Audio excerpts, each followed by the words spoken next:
Welcome back to the Realm of Pages. Today we're going to talk about why Crokus is painfully relatable to inexperienced young men.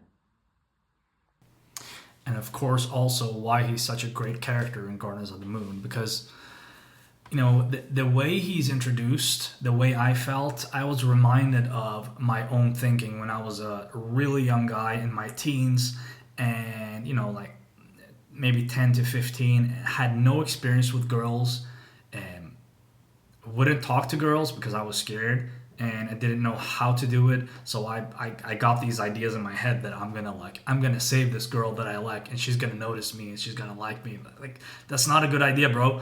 People are attracted to someone they like, and then if that person does something good or bad, it can be plus or minus. But just helping someone or saving someone or doing someone doesn't make them like you or love you or fall in love with you. And it's kind of weird. It's kind of crazy and transactional, actually, to think like that. Like, if I do something for them, I get to bang them, I get to fuck them, she's my girl.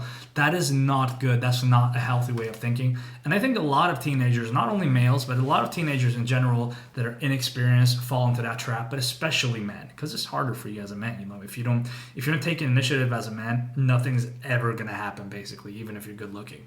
So it was very painful for me when I read these parts about Crokus and his crush. It was very painful for me, where I could relate to being that young, stupid guy that was totally inexperienced, totally oblivious to women, and like, I'm going to do something for her. I'm going to change my values and the way I see things, the way I do things, my duties, even if his duties are not honorable, but he's going to do something different just to try to appease her.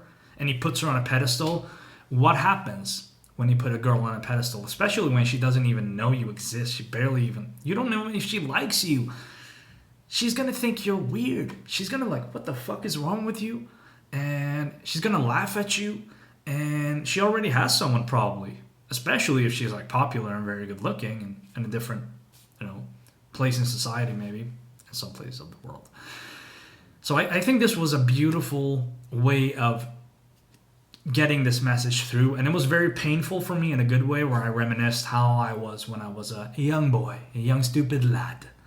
So just wanted to put that out. I think it's great, and it's one of the things that hooked me into this series, and it's crazy that how the character has actually developed and not developed throughout the series this far in Bone Hunters. So I am looking forward to that. Did you think about this, or do you have another opinion about this? Let me know what you think. Like, subscribe, stay tuned, and I hope you have a fantastic day. Over and out.